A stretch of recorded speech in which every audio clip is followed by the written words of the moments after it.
She waits. I know. I have a really loud story time voice, so I'm just using the mic for appropriation. No. Good evening, everyone.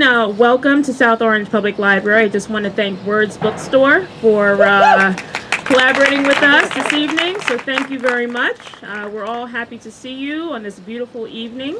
My name is Keisha Miller, and I'm the Teen Librarian here and the Volunteer Coordinator here at South Orange Public Library. I was also recognized as the New Jersey Librarian of the Year this year.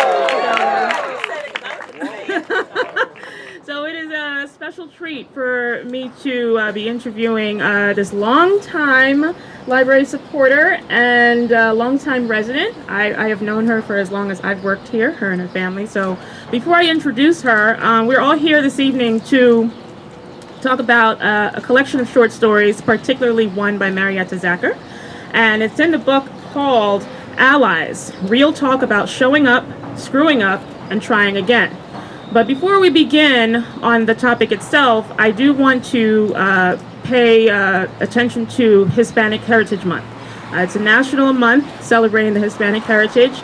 And unlike other months that begin at the beginning and end at the end, Hispanic Heritage Month starts September 15th and finishes up on October 15th.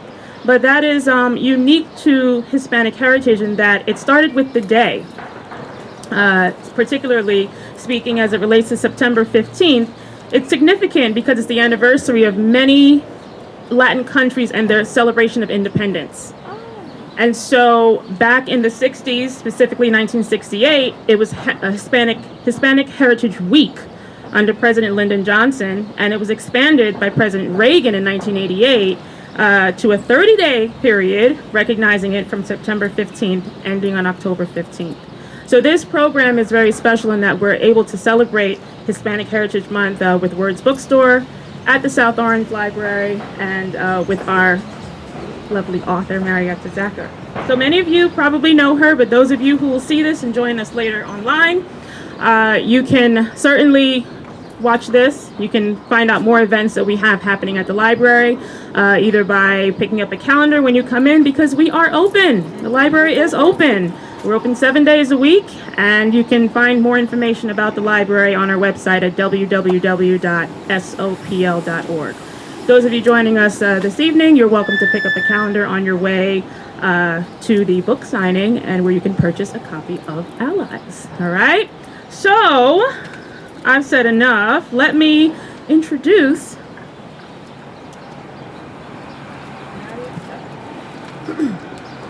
I want you to know that Marietta, her bio in the back of the book holds true to who she is.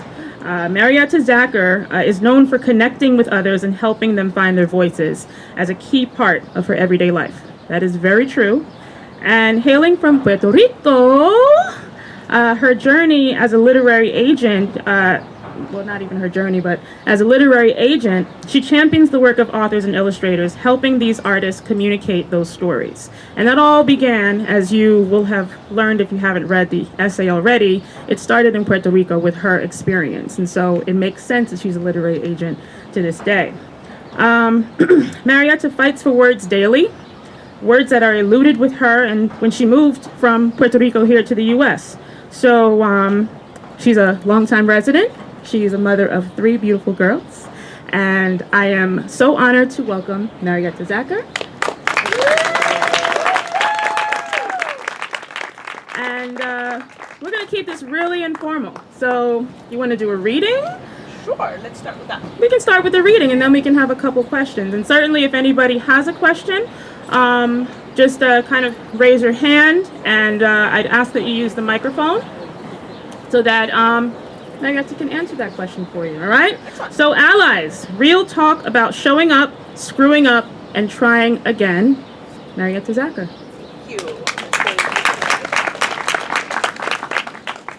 Thank you, Keisha. And did she mention that she was the New Jersey State Librarian of the Year? Yeah. She really did steal that because I really wanted her to be recognized for that. She's amazing, and she really has led my children in their journey. I say children and I cry. It's going to be a long night, people. It's going to be a long night. She has led my children in their reading journeys, so I much appreciate you and thank you for being here and for doing this conversation with me. So, as a literary agent, I have led the careers and helped many authors and illustrators with their careers in reading and writing and all that comes with publication. And when I was asked to contribute, it was one of those weird moments when I immediately said no. I stopped and thought about it, and I said no again. And then those who were behind the scenes of Allies said, "This is your time." So I said yes in a moment of weakness. And then came the journey of writing, which was, quite frankly, terrifying. Writing in and of itself wasn't terrifying to me because I liked doing it, but the idea that somebody else would read my words was terrifying. Being able to tell a story in a way that I lead and help my authors with was terrifying. And I eventually, I guess, put some stuff down and they printed it for good and for bad, right? So I guess I'll let you be the judge of that. You do not have to tell me what you think after that. And although I'm not going to read the entire story, I thought I'd give you a flavor for the voice that I used and the beginnings of the story so that then you can maybe ask questions that either relate to that or anything else. So as Keisha mentioned, and as my bio says, I'm from Puerto Rico. My father's from Cuba, my mother from Panama. And my journey to words, although some people, Keisha, as you mentioned, being a literary agent seemed like a natural fit, it was actually in some ways the most unlikely fit for me. In part because I didn't know what to do with words. They were difficult for me, they were foreign to me, and it just never dawned on me that words would become part of my life until much later in life. So it was an interesting journey to get to this point and to know that I help others in telling their journeys and in writing their words down. So I'll give you a flavor for Counting on Esteban, which is the story that's in Allies. Sitting on the blue bench, I felt the presence of someone in front of me and heard, "What's your name?" We were outside of the main building. I sat as I always did, waiting for my older sister to come get me. Back on the first day at our new school, in a new place that wasn't home, she told me, "Nos encontramos en el banquillo azul." I had been doing that ever since. Life is extra strange when you can't communicate with anyone.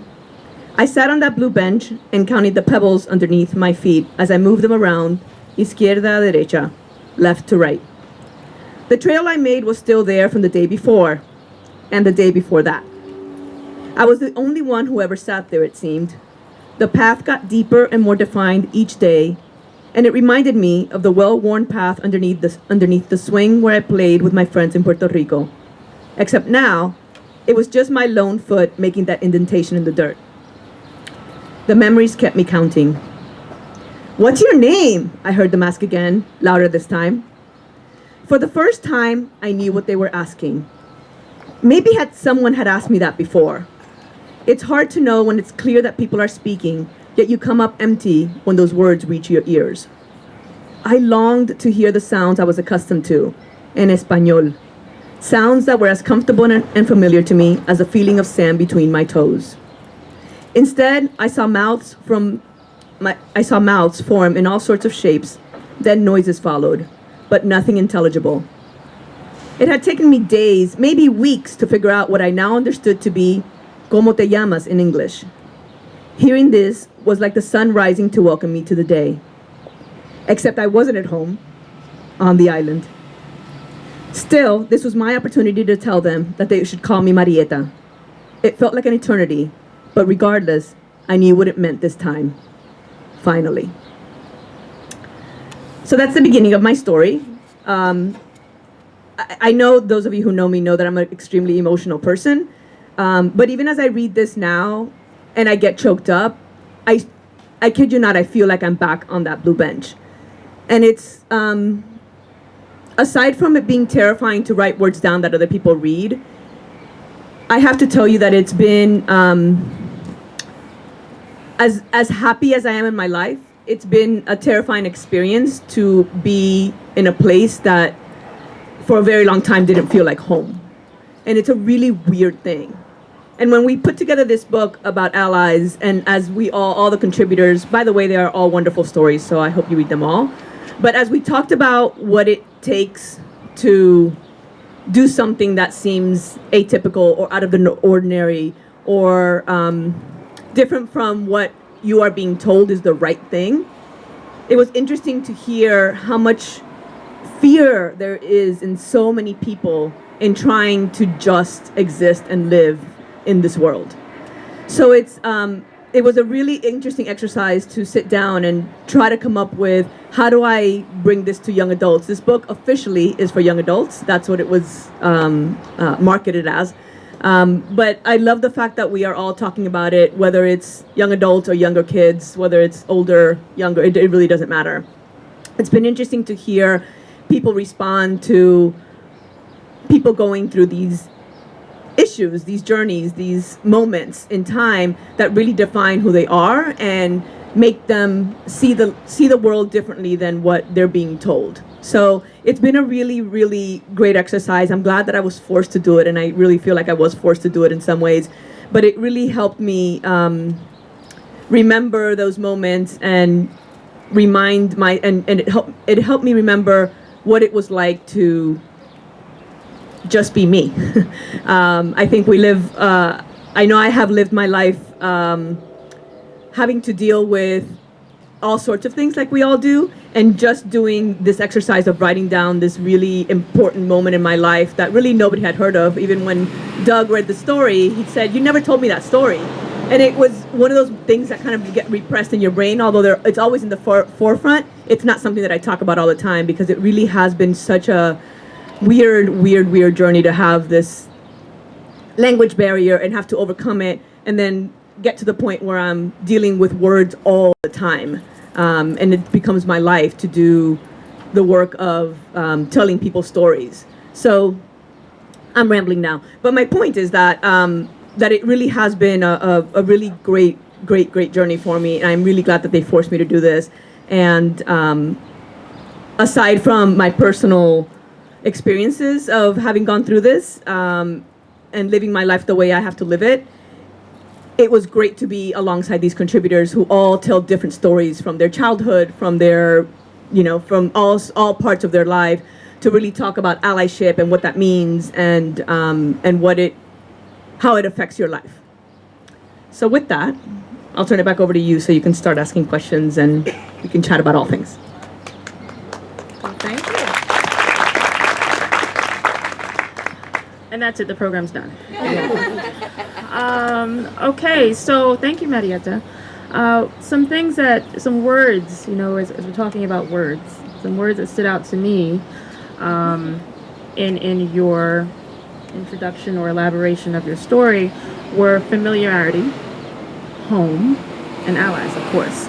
And just reading through the story, Sesame Street is where you learned a lot of words, and I think that's something that we're all familiar with. So I think also in terms of allyship, it's important to be transparent. No one is going to know our stories unless we are willing to come forth in sharing that experience. And so can you talk a little bit about what it means to show up? What does that mean for you as someone whose first language isn't English? In terms of language and words, what does it mean to show up and how we can be a more collective community in terms of helping each other in showing up? Yeah. So, Thank you. So I'm gonna answer your question by reading the quote that I put in the beginning of the essay, because I found it really interesting and I feel like it speaks to that exactly. This is from Don Jalov, who was a playwright, and he wrote, or when he was interviewed, he said, "I'm not interested in allies who can go back into their privilege at any moment. I'm interested in accomplices who will stand alongside you when shit goes down." And to me, that's a lot like, that's what I felt like as I was reading this, as I was writing this short story. It really is about not just standing back and not just going to a march and not just saying this is an injustice, but rather when things are really shitty, how are you going to show up and what are you going to do? And I will say that aside from it feeling like that, I'm, giving you a call to action and that you have to do all sorts of things. One of the things I tell people in workshops that I give on writing when they ask questions like that is sometimes the best thing you can do to show up is to sit down and shut up. And I talk about that all the time because admittedly I go to a lot of conferences where the writers in the room are typically white, many of them are cis, many of them are able-bodied, and they want to instinctually want to do better for the world. Many of them do, maybe not all, but many of them do. And they say things like, well, I'm writing this because I want that person to feel heard. And we often talk about whether it's your story to tell. And it's been a difficult journey for a lot of people because the publishing industry for a long, long time, or for always, has been very white-centered. The stories have been centered on what we all have read over time. And if you look at bookshelves and if you read the many reports that are out there about what has been written and what has been published over the years, it does not reflect the world that we live in, certainly not the country that we live in. And so we talk a lot about showing up by sometimes just saying, here's the microphone, here's the floor, it's not my turn. And that's a really, really hard thing for people. And I don't have all the stories to tell, I have my stories. You have your stories, and it is important that we tell our stories as much as everyone else tells their own story. So there's this showing up, the idea of showing up is really being, for me anyway, it's being conscientious and doing something beyond what we consider easy these days. And I say going to marches because it's something that we've been doing a lot over the past few years, but it goes beyond that. I mean, it's great to sign petitions. It's great to talk in your own circles about the injustices of the world, but what are you going to do? Sometimes it's small, but what are you going to do when you encounter a situation that's uncomfortable and that where somebody's being hurt, where somebody is being attacked, where somebody is just in pain? And what do we do about that? And I will say that I am not the definitive source on allyship. Despite what my shirt says, I try hard and I fail many times. But the idea is to keep remembering that it's more than just about you, and it's more than just about what you think you should do. And I think that that's what we are encountering now in our country, where we're talking a lot about sitting back and listening. And that's another, in my opinion, another really big portion of allyship and showing up is ceding the floor, giving up the mic, and then sometimes just sitting and listening to people. Everyone has a really important story, and it's usually the people who have not been heard, who are in that pain, who are in that difficulty. And so important to stop and just listen. So for me, showing up means a whole lot of things, including those things that I mentioned.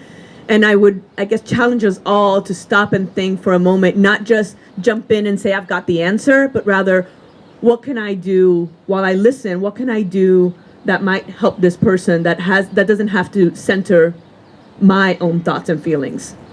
And we talk a lot about these days, especially about intention. He's like, well, he meant well. Well, she meant well. What they meant well. But just because you mean well doesn't mean that it's the right thing.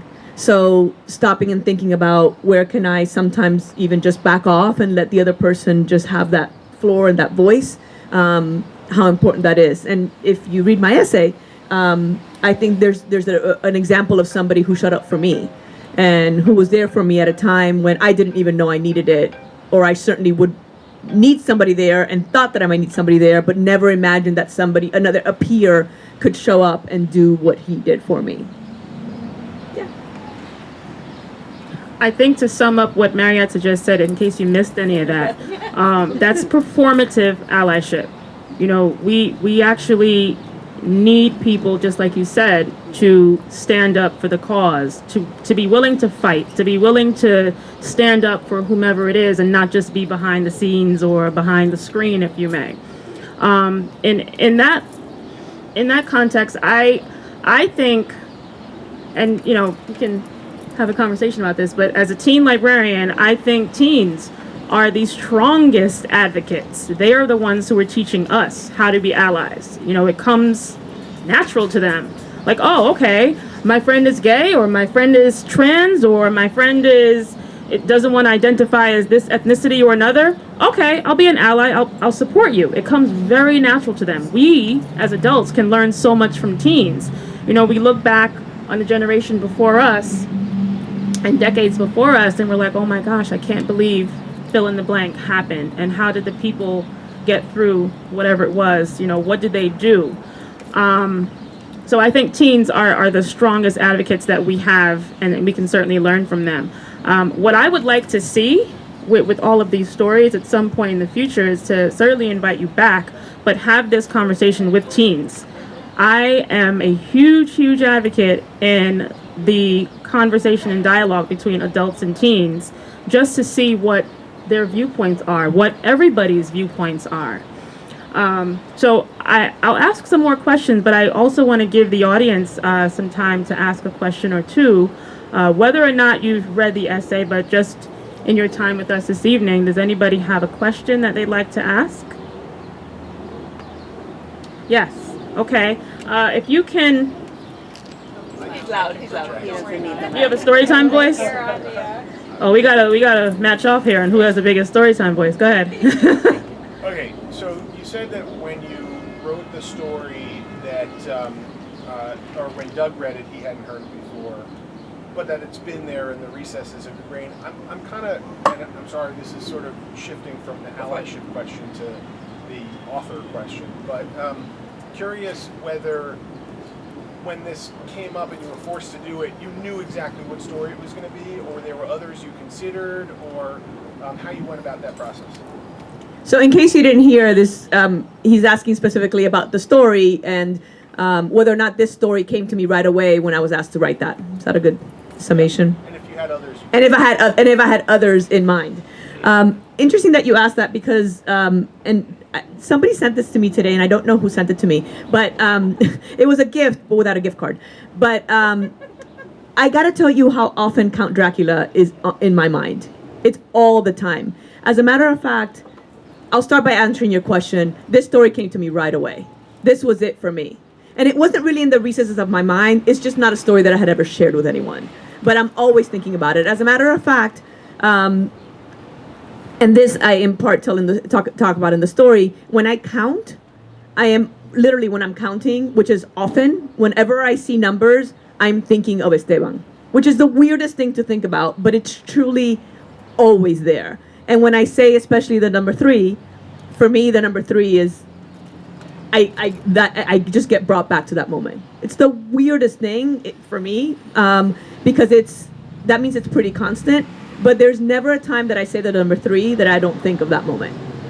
And maybe it was because it was a really, really intense moment for me. And I know if you haven't read the story, you're like, what are you talking about? But you're just going to have to read the book. You can also check it out from the library, by the way. Yes, you can buy it, but you could also check it out from the library.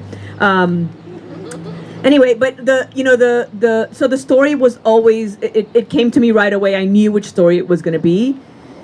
The difficulty came when I was starting to write it, and the number of drafts I had to do. And at one point I called the editors and I said, I guess like all writers, like many writers do, I just can't do this. And I said that. And they laughed, in part because this is what my clients are always calling me about. They're like, I know I signed the contract, but I can't write the story. And I'm like, yes, you can. So get to it, right? But I was frozen. I didn't know how to unravel it. Even though it's a story of my life, the idea of telling that story concisely and in a way where I could bring the reader in and have them, I hope, feel what I felt in some ways, that was its own set of issues. Had its own set of issues that were really difficult for me. So I did try to jump to other stories. and I just kept coming back to this one.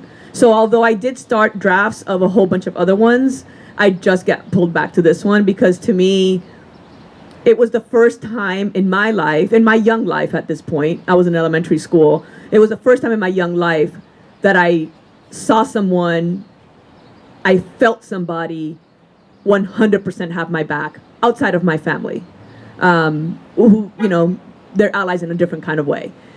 This was like a stranger, but not a stranger because he was a friend and somebody who just made it okay for me to be alive. And I don't like to say that phrase lightly because I don't, you know, I know that there's a lot, that's a heavy phrase to use, but I will say that there were moments when I was in the United States and not being able to understand my teacher, sitting in a classroom where everyone seemed absolutely foreign to me, and yet I was the one who was being called the foreigner, right? And I'm like, y'all are foreign to me.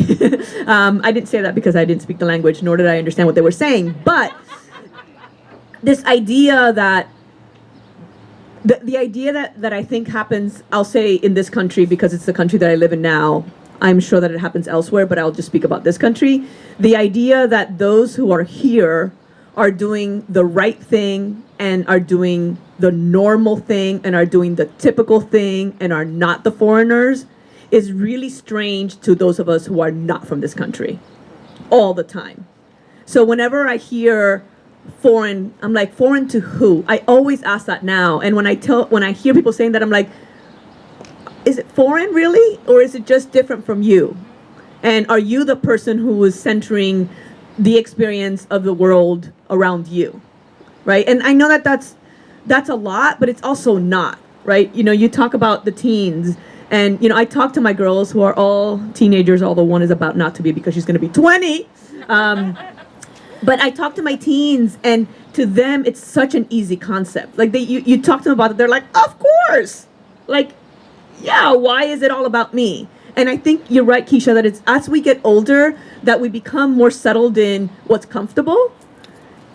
And that's where I think we err a little bit. And it happens to me too. I'm not suggesting that I know how to do this all well, but I think it's okay to be uncomfortable. And I think it's when we find that comfort zone that we get into trouble because then we start centering life around ourselves, right? And I challenge us all to be uncomfortable and to be okay with being uncomfortable and stopping and asking, what do we do next, right? And that has to be part of our everyday, even as we get older, because if not, we get stuck in well, this is the way it is. But does it have to be? It probably doesn't, right? And as we evolve and life evolves and we get better at life, then we need to welcome all of that and not just say, that's just the way it's always been, right? It just can't be. So, did I answer your question? I did. I think I answered all of the questions. Does anyone else have any questions? Yes. The woman in gray? Yeah. No. So, to what extent did this story inform the way you live your life, and specifically how the profession you have found yourself in? Do you feel like this story was sort of the foundation for all of that, or was it more of an evolution? Yeah. To what extent did the story? I'm trying to say the question again. To what extent does this story inform who I am today and the work that I do now? Is that pretty good? So you know what's weird is that I've realized in writing this story that it has informed everything I do. Which is, somebody said to me, it's like, do you know where Esteban is? So Esteban is the other person who you didn't meet yet if you haven't read the story, but Esteban is the other main character, I suppose, in the story, and I don't know where he is. He was a friend in elementary school. We went to different high schools. I have no idea where he is, and I don't remember his last name. I think that if I worked hard, I could probably find it, and in some ways, I don't want to. I am scared of finding out what happened to him. And as I say in the book, I mean, I imagine he goes by Steve now. I don't know, but it has informed everything that I do without knowing, right? So, as I said before, I have no idea why I'm a literary agent. I was a math major in college. I didn't speak English really well. I didn't feel like I had a command of the language until about yesterday, and even then I'm still worried. I still stumble. My friends can tell you. We laugh at my silly idioms. Doug, where are you, Doug? Anyway, yeah, Doug is always like, that's not the way you say that. I'm like, you kind of get the picture, right? So, and those are silly things, but it's always in the top of my mind, right? And when people say things to me, or when often I'm asked, the minute I say the number 3, and somebody says, where are you from? I'm like, girl, right? And I'm like, I'm from South Orange, New Jersey. And then they say, no, where are you really from? And I'm like, yeah, I'm still South Orange. Well, Puerto Rico, but South Orange, New Jersey. And it's just, again, it's that centering of, I must be from somewhere outside of here because you don't speak like me, which is how it sounds to me, right? And again, most people are well-meaning. They really are curious. They might want to know what I eat for dinner. I don't know, but it's a really weird experience to always be asked. But where are you from, or where are you really from? It's a really, really weird thing. And then as a literary agent, although it's absolutely the profession that I needed to be in, and I realized that much later, it's weird because I deal with words all day long, and I'm editing all day long, and I'm talking to people about choosing their words wisely or choosing the right words for whatever. And what I realize is that my journey as a literary agent is not about them getting the words right. It's about getting their words on the page, whatever those words are and in whatever fashion. And I work with picture book authors who are writing stories where I hear editors say to me, well, that story just doesn't quite sound right. I'm like, does it not sound right to you because you don't like it, which is totally okay? Or does it not sound like it right to you because it doesn't sound like the other books you've published? And if it doesn't sound right to you because it's not like the other books you've published, let's talk about what other books you've published and whether or not you are leaving room for a lot of other people who have never written stories or who have never had books published. They've written them but never published them because you don't feel like they should belong on the shelves. And that's hard. And I'm dealing with a client right now who's from Barbados who wrote this amazing, amazing picture book. And I know that that's subjective, right? I can say it's amazing. You read it and you say, I don't like it. So there's that level. But then there's that moment where, again, you realize that a lot of people are not liking it because they're not used to the rhythm. They're not used to the way that they say, tell a story. They're not used to the language that they're using.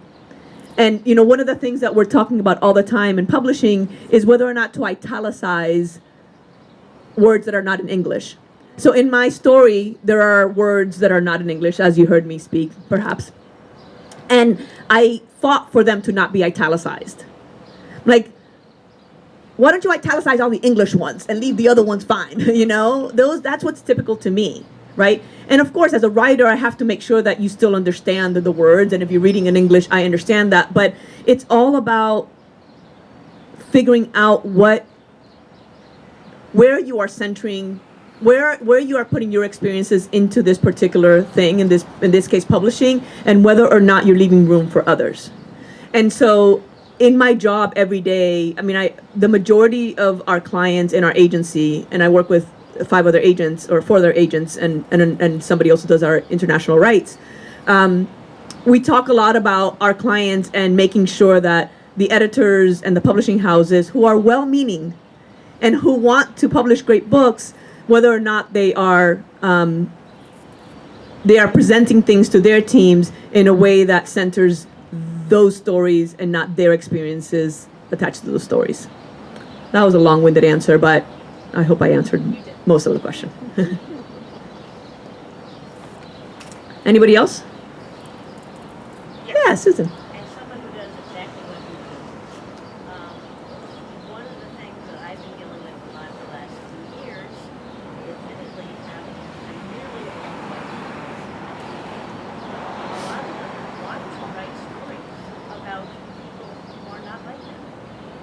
One of them lived in Mexico for 20 years, raised her children there, loves Mexico, but has the world's whitest thing. And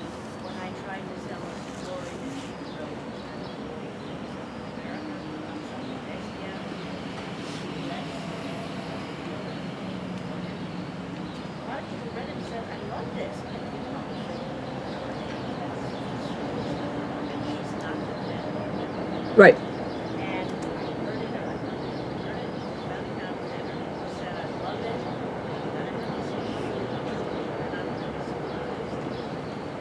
And my author said, you know, happily, I have a dear friend in Mexico who is a psychologist who works primarily with teens. And I talk to her all the time. And I might occasionally ask her, like, what would a bodega look like in that town? Or something.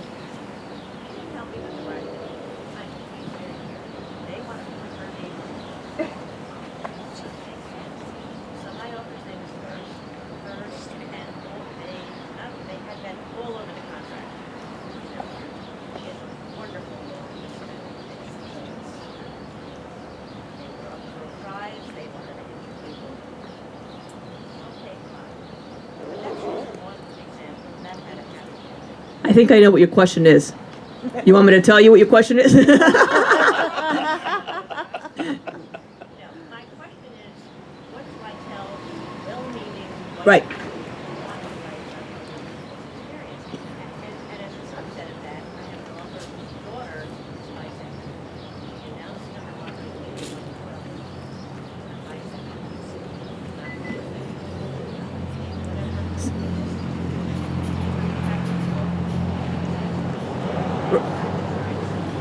So yeah, I mean, so Susan is a literary agent as well. So and her question is essentially, and I'm sorry that I'm taking the long story and paraphrasing, but you know, and it goes back to whose story do you have the right to tell? And you know, with well-meaning white people who are wanting to tell stories of things that they really do have some experience with, should they, as I always say, cede the floor?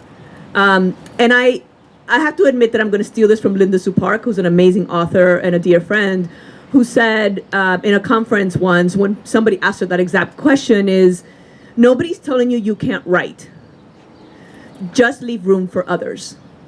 And what people don't understand is that for years, again, what I already said, for years, publishing has been all white, right? So it's okay for you to keep writing stories, but just make room. And if you know that there's another author who's from Mexico who has that story to tell, it's time to let them tell their story, people. So, so that implies that the editor is sitting there, two perfectly good books, one's by a Mexican author, one's by a white author, and they can say, you know, I'm not. So, Susan, you and I can get into a debate about this for a long time outside of this, but I will tell you right now that there are many people's stories who we have not allowed into publishing. And so, again, it is not, and at the end of the day, when we all get really good at this and everybody gets to publish all of their work, everyone's going to come out better, right? So nobody is saying that people should just stop writing. It's just that sometimes, many times, the words that have been published have been not by those who have experienced that experience, right? And so for me, I certainly don't have, you know, everyone else's story to tell. I have my own, and in my particular case, it really is about being Latina in this country and the experiences that I experienced, which, by the way, are not the same as all the Latinos in the world or the Latinos who live in the United States, because we all come from a variety of places and do all sorts of different things, and even in many times we speak different dialects of our own language, right? So I can only speak for myself, and it was important that in this particular book we gave so many writers the ability to talk about their story. And I think you'll notice when you read the stories that each one of them is different, and each one of them, even when there's intersectionality, right? When there's somebody who is gay and another story with somebody else who is gay, their experiences are very different from one another. So it's just about leaving room for everybody else to write their stories. And to me, that's paramount. And in our agency, that's the main goal, is to make sure that everyone's telling their own story. And sometimes when people are telling other stories, right, I probe them and I say, what about your life is important, right? What things happened to you and what did you experience? And not everything has to be a nonfiction piece. Obviously, my piece is nonfiction. Not everything has to be nonfiction, but what informed your life that you can share with others that can become universal for kids, in our case, since we represent a lot of clients who publish in the YA and children's space. So So I challenge my writers who don't have that experience, but yet who have traveled to Mexico every summer. It's like, all right, let's put Mexico aside. How did you grow up in your own world outside of vacationing in Mexico, right? Because it is true that my time in the bodegas, which there were a lot of, and there were a lot of those experiences, is just going to be different than somebody who is in and out of it. So, short answer, but a longer conversation that we can have anytime. I think I see. I don't have my glasses on, but Yes. who's back there? When writers have come to you and you said they were in that stuck at that point, is there anything specific that you tell them, something special, or that Yes. Hi, Janine. Now that I have my glasses on, I see you. She's asking about what I tell people when they're stuck. And I will say this is one of the most brilliant moves on the editor part to get me in on it. I think that they were secretly helping me realize how sometimes my advice doesn't really help, because I then asked them for the advice and they were like, good luck with that. Go back to writing. I will say that for me personally, in writing this story, my writer's block or my inability to get the words out was pure fear. It was fear of not telling my story well. It was fear of not being understood. It was fear of not having the right words in the right order. It was a lot of fear. I sometimes said to myself, mostly because my writing journey is very, very lonely, not because nobody else wants to be with me, but because that's the way I do it in my head. I tell myself, I'm not good enough to tell this story. I shouldn't be the one writing this. And what I realized was that it was just plain old fear. And so when I now speak to my clients, I often ask, what are you scared of? And then we can talk through that, which is a whole different level than I have writer's block. I mean, I suspect some people can and should call it writer's block, but I talk a lot about taking away the layers of what's seemingly superficial and at the forefront, and looking down to what are you really worried about and what are you really stuck with. Because if it's, words, let's just find the dictionary and we'll get you some words, right? But most of the time it's a fear of not being able to put that stuff on paper. And again, knowing, and especially for me, because I knew that at some point somebody would read my words, the fear of somebody reading them and saying, and does that really matter? And that's something that I talk to my clients a lot about, is somebody's not going to like the story. Somebody's not going to like the novel. Somebody's not going to like the illustrations you make. And does it matter, right? Because art in and of itself is all about expressing who you are and hoping that some people in the world connect to it. And hoping that some people take something away and perhaps grow or laugh or what have you.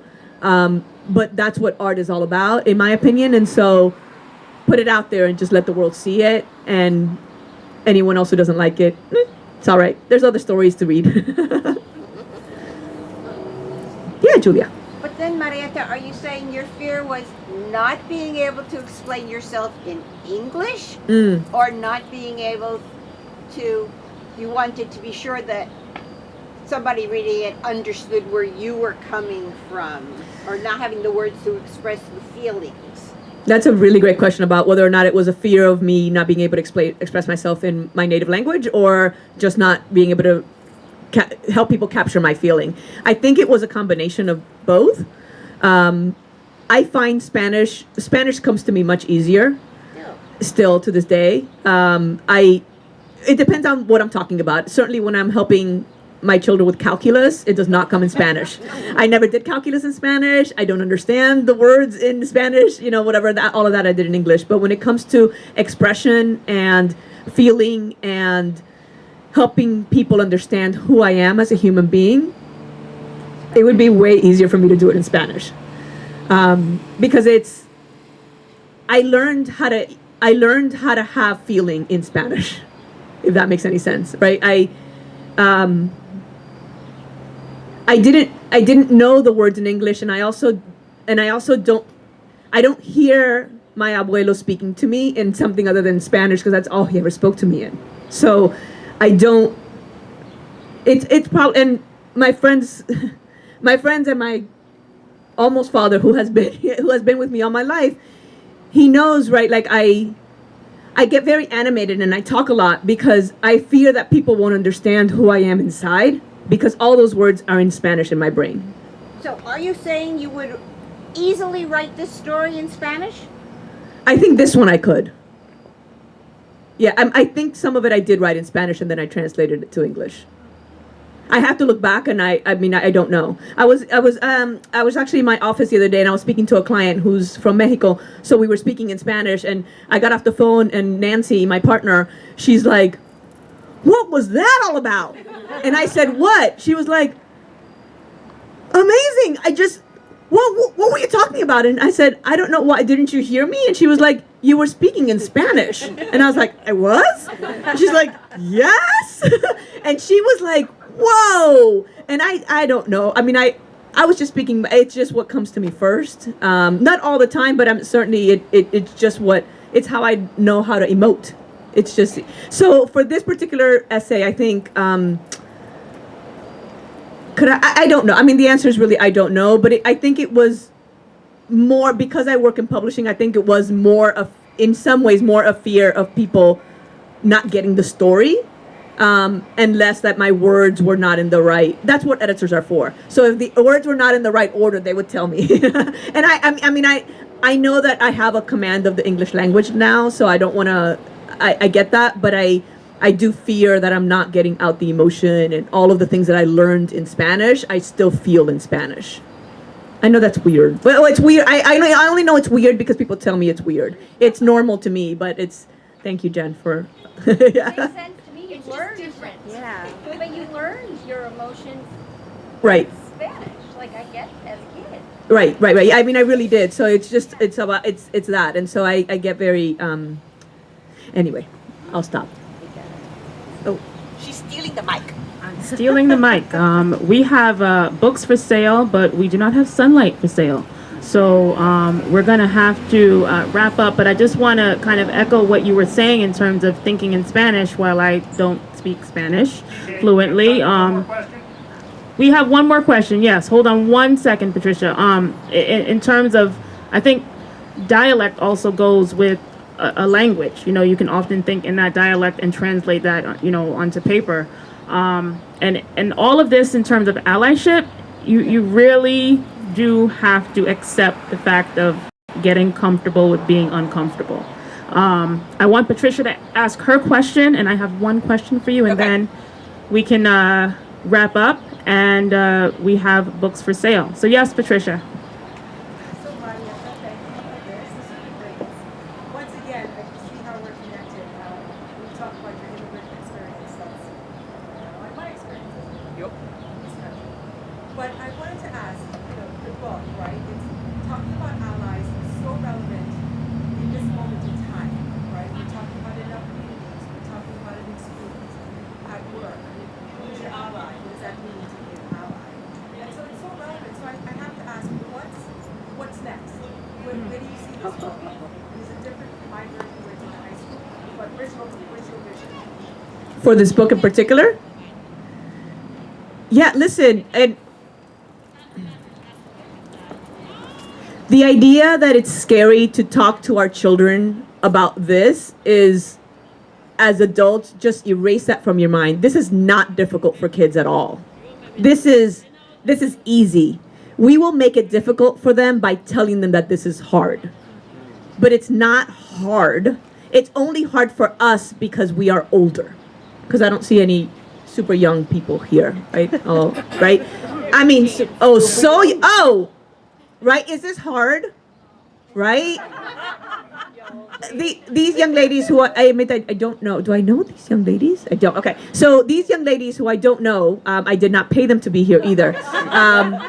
They're like, are you all really having this conversation? Like, does this even need to be a conversation? And I think it does because, well, we are taking care of our kids, right, and helping our kids, but also because we are kind of stuck. We get stuck because it's just easier to just do your thing the way it's always been done. But for young adults and for younger children, to them, this is easy as long as you tell them and remind them that you've got their back, life isn't easy, but the idea of sticking up for one another and being a good ally and taking care of one another and understanding that your world is not centered around just you. Your world is the world that you're living in, which includes everyone around you. That part it's a no-brainer, right, ladies? Like, that's like, duh, like, as they say, right? It's just duh, right? So let them guide you, and don't tell them you've got all the answers, because you don't. You really, really don't. I know I don't. So, Patricia, I already forgot your question. What was your question? What's next? Oh, what's next? Right. So my point, and I do have one, is that, listen, whether it's with this book or not, I hope that teachers everywhere are given the freedom to have these conversations in their classrooms and to talk about allyship in a way that it's more than just, let's sign these postcards, which is important, by the way. I sign plenty of postcards and send them off to people, but it's about more than that.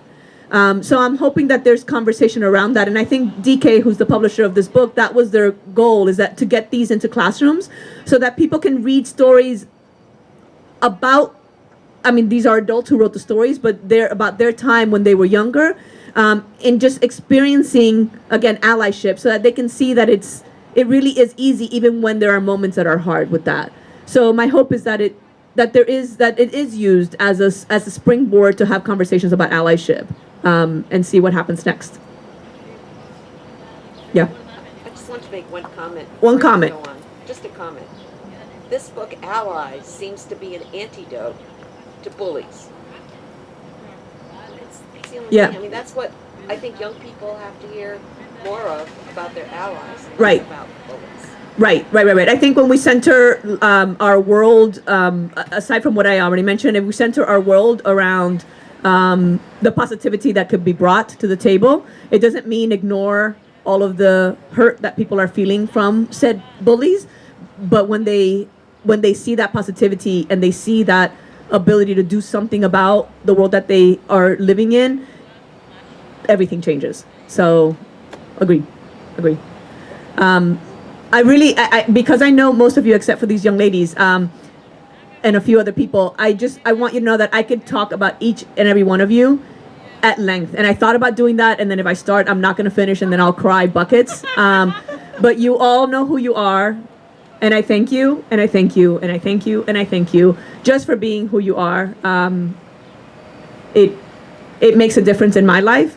And I hope that what I do is that I bring you with me everywhere I go, so that I can spread the love that you share with me with others. So thank you for being here. Jonah, you are amazing leading words. Thank you for, you stand up, sir. You stand up, sir. Our independent bookstore in Maplewood, but Maplewood South Orange is like one, except South Orange is better sometimes. No, I'm just kidding. I'm kidding. I have to say that for you, Matt Glass. At Maplewood South Orange, thank you for being an independent bookstore. Thank you for who you are. Thank you for being an independent bookstore. Thank you for what you do there. When you think books, check out from the library. And if the book's not there, ask for it, because that's an important part of publishing. And also support your independent bookstores, please. Especially words. Thank you for being here and for sharing the space with South Orange Public Library.